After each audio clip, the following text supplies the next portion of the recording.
అవాస్తవాలు ప్రచారం చేస్తున్నట్టు ప్రతిపక్షాలు నోరు మూయించే విధంగా రాష్ట్ర కాంగ్రెస్ పార్టీ, కాంగ్రెస్ ప్రభుత్వం ఈ దేశ చరిత్రలో రెండు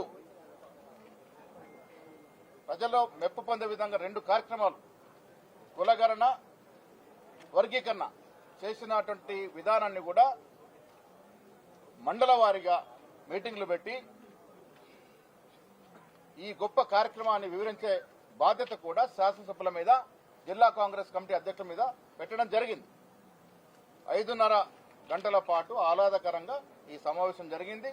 దీంట్లో ముఖ్యమంత్రి గారు మాట్లాడినారు, వారి విషయాలు బయట పెట్టినారు. ఇన్ఛార్జ్ దీపదాస్ మున్షి గారు వారి యొక్క ఆలోచనలు పెట్టినారు.